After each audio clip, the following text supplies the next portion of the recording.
Assalamualaikum warahmatullahi wabarakatuh. Perkenalkan, nama saya Muhammad Dalasim. Dalam video kali ini saya akan mereview kembali atau menjelaskan kembali penjelasan yang sudah dijelaskan oleh dosen saya, yaitu tentang kertas kerja audit.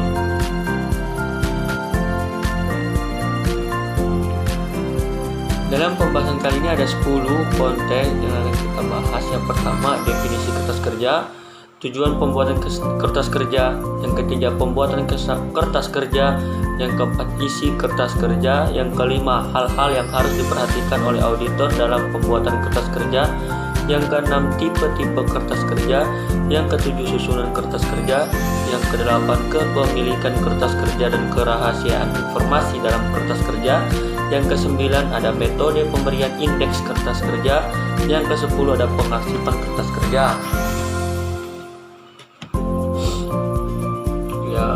Pertama kita bahas adalah definisi kertas kerja. Apa sih itu kertas kerja? Kertas kerja merupakan mata rantai yang menghubungkan catatan klien dengan laporan audit. Menurut SA seksi 339 kertas kerja paragraf 03, kertas kerja adalah catatan yang diselenggarakan oleh auditor mengenai prosedur catatan audit yang ditempuhnya, pengujian yang dilakukannya, informasi yang diperolehnya, dan simpulan yang dibuatnya sehubungan dengan auditnya. Yang ketiga ada kertas kerja adalah semua berkas atau dokumen, prosedur audit dan temuan pemeriksaan yang berasal dari pihak klien, analisa yang dibuat auditor pihak ketiga. Yang kedua, berkas-berkas yang berasal dari klien. Apa aja sih berkas-berkas yang berasal dari klien? Yang pertama, ada neraca saldo, ada rekonsiliasi bank, ada analisa umur piutang, ada rincian persediaan, ada rincian utang, ada rincian beban umum dan administrasi, ada rincian beban penjualan, dan yang terakhir ada surat pernyataan langganan.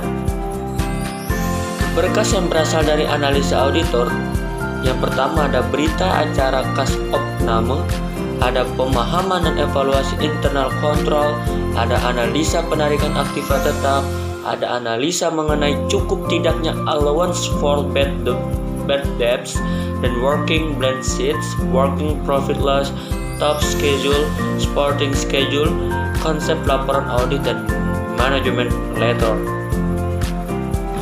Berkas yang berasal dari pihak ketiga berupa konfirmasi dari piutang, utang, bank, dan penasehat hukum perusahaan. Yang kedua ada tujuan pembuatan kertas kerja.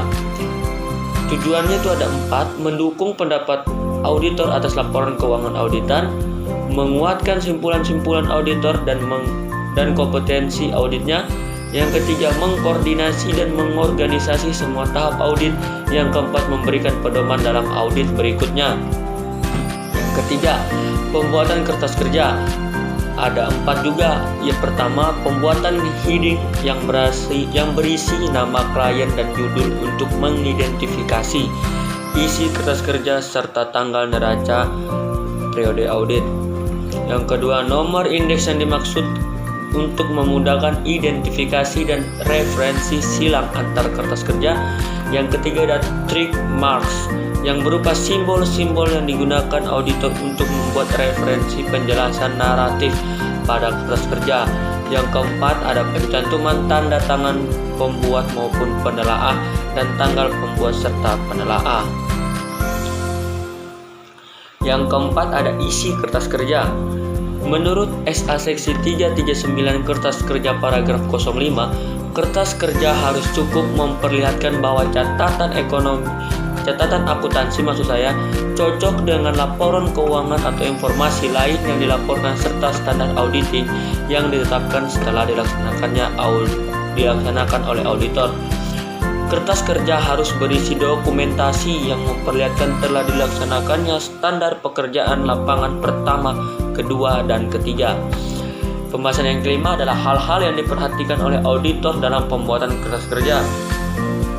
Yang pertama adalah lengkap, berisi informasi yang pokok, tidak memerlukan tambahan penjelasan secara lisan. Yang kedua, teliti. Auditor harus memperhatikan ketelitian dalam penulisan dan perhitungan sehingga kertas kerja bebas dari kesalahan tulis dan perhitungan. Yang ketiga ada ringkas. Kertas kerja harus dibatasi informasi pokok saja dan yang relevan dengan tujuan audit yang dilakukan serta disajikan secara ringkas. Yang keempat, jelas.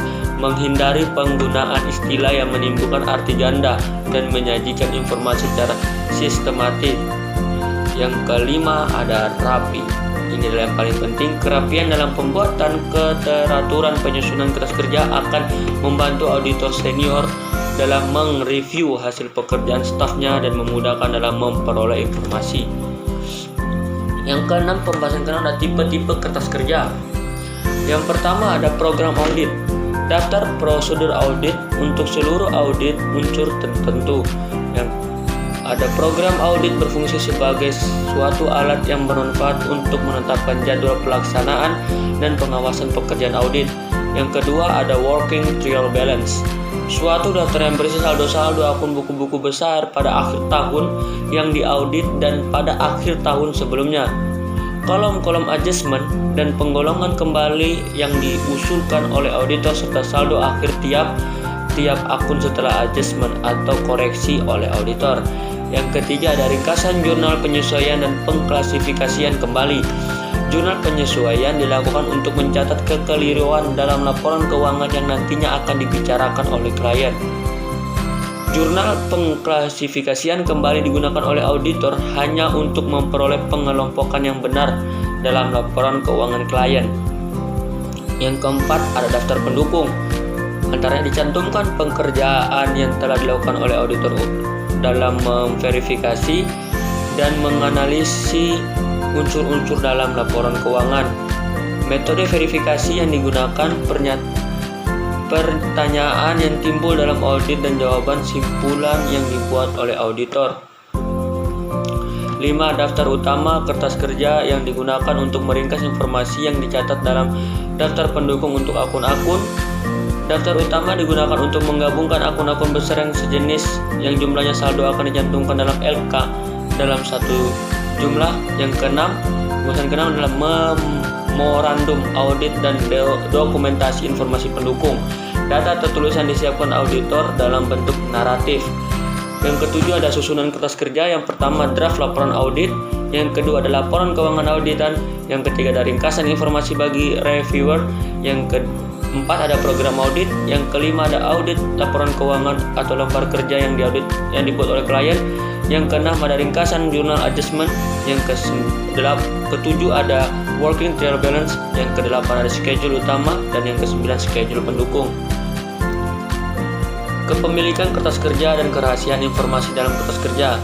XA seksi 339 kertas kerja paragraf 06 mengatur bahwa kertas kerja adalah milik KAP, bukan milik klien atau pribadi auditor.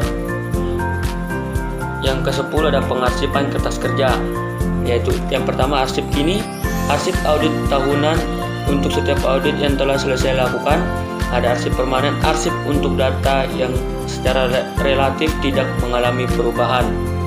Tujuan pembuatan arsip permanen ada 3. Yang pertama adalah untuk menyegarkan ingatan auditor mengenai informasi yang akan digunakan dalam audit tahun-tahun mendatang. Yang kedua ada memberikan ringkasan mengenai kebijakan dan organisasi klien bagi staf yang baru pertama kali menangani audit LK klien tersebut.